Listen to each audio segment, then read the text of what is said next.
పెట్టడం జరిగింది అధ్యక్ష. అయితే ఇక్కడ ప్రభుత్వానికి నేను ఒక సూచన చేయదలుచుకున్నా అధ్యక్ష.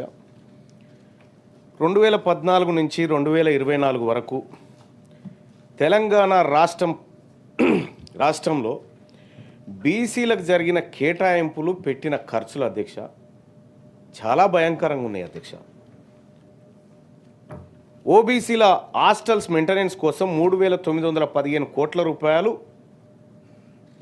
కేటాయిస్తే ఖర్చు పెట్టింది 2,914 కోట్ల అధ్యక్ష. బతుకమ్మ చీరల కోసం 5,120 కోట్ల రూపాయలు నిధులని చెప్తే 2,168 కోట్లు ఖర్చు పెట్టారు అధ్యక్ష. ఇక్కడ ఎంబీసీ ఫైనాన్స్ కార్పొరేషన్ చూసుకుంటే అధ్యక్ష 3,850 కోట్లు అని చెప్పి 2018లో పెట్టారు అధ్యక్ష.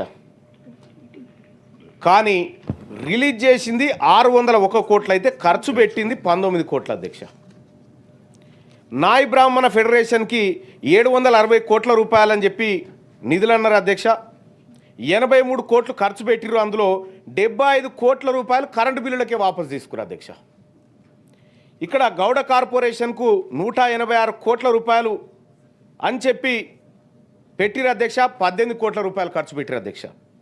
వడ్డెర కార్పొరేషన్కి 70 కోట్ల రూపాయలు నిధులు ఇస్తున్నామని చెప్పి 17 కోట్ల రూపాయలు ఖర్చు పెట్టిరు అధ్యక్ష. సగర కోఆపరేషన్ కూడా 33 కోట్లు అని చెప్పి 4 కోట్లు ఖర్చు పెట్టిరు అధ్యక్ష.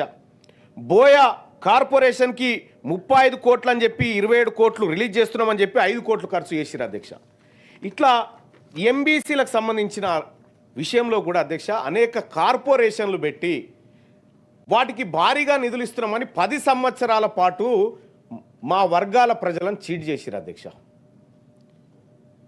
పోయిన బడ్జెట్లో మనం కూడా ఈ గవర్నమెంట్ కామారెడ్డి డిక్లరేషన్లో భాగంగా బీసీలకు ప్రతి ఏడాది 20,000 కోట్ల రూపాయలను బడ్జెట్లో పెడతామని చెప్పడం జరిగింది అధ్యక్ష. కానీ పోయినసారి దాన్ని 9,000కే కుదించడం జరిగింది అధ్యక్ష. దయచేసి తమరి ద్వారా ప్రభుత్వానికి గౌరవ ముఖ్యమంత్రి గారికి తెలియజేయదలుచుకున్న అధ్యక్ష, పోయినసారి పెట్టలేకపోయినటువంటి నిధులను ఈసారి పెట్టాల్సినటువంటి మన మేనిఫెస్టో ప్రకారం చెప్పినటువంటి 20,000 కోట్ల నిధులను పెట్టి ఇటీవల కాలంలో రాష్ట్ర ప్రభుత్వం కూడా లెక్క అనుకుంటుంది కాబట్టి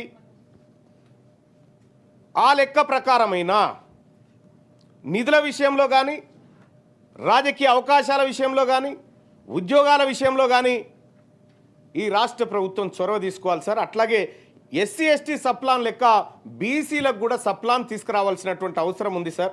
ఆ విషయాన్ని తమరి ద్వారా రాష్ట్ర ప్రభుత్వానికి తెలియజేస్తా ఉన్నాను సార్.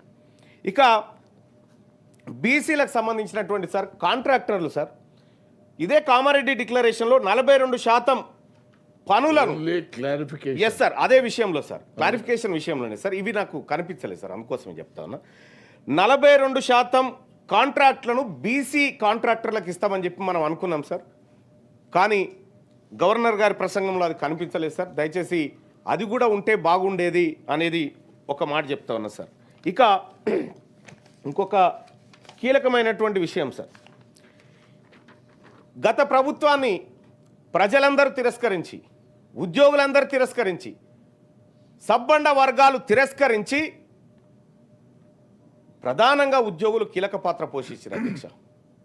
కానీ వాళ్ళు కొద్దిగా ఇబ్బంది పడతా ఉన్నారు అధ్యక్ష. వాళ్ళ సమస్యలు పూర్తి స్థాయిలో పరిష్కారం కాలేక అనేక ఇబ్బందులు పడతా ఉన్నారు. వాళ్ళ డిఏలు పెండింగ్లో ఉన్నాయి అధ్యక్ష. ఉద్యోగుల పెండింగ్ బిల్లులు చాలా కాలంగా చెల్లింపులు లేకుండా అట్లా పేరుకపోతూ ఉన్నాయి.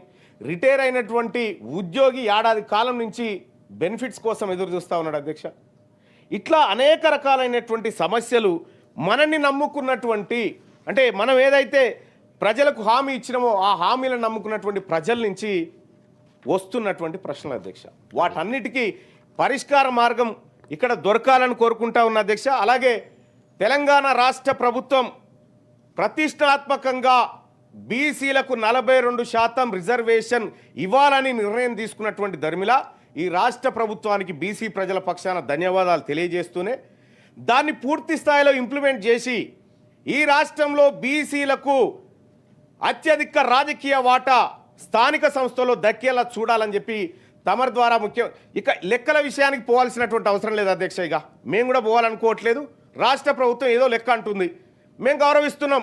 42% అని రిజర్వేషన్ ఏదైతే అన్నారో దాన్ని గౌరవిస్తూనే ఈ లెక్క ప్రకారమే ముఖ్యమంత్రి గారు చొరవ తీసుకొని విపక్ష పార్టీ నాయకుడు కల్వకుంట్ల చంద్రశేఖరరావు గారు ఉన్నారు, విపక్ష పార్టీ నాయకుడు ఎల్ఓపి గారు ఈ సభలో ఉన్నారు, వాళ్ళకు కూడా రిక్వెస్ట్ చేస్తా ఉన్నా, ఇది మా జాతులు దశాబ్దాలుగా నష్టపోయినటువంటి అంశంలో ఒక స్టెప్ పడుతున్నటువంటి సందర్భంలో వాళ్ళు చొరవ తీసుకొని రావాలి అధ్యక్ష.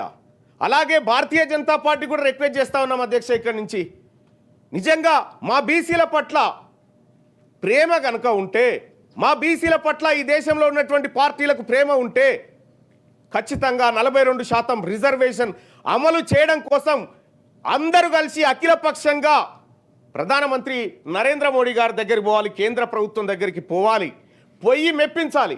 ఇవాళ బీసీ ముఖ్యమంత్రిని చేస్తామని భారతీయ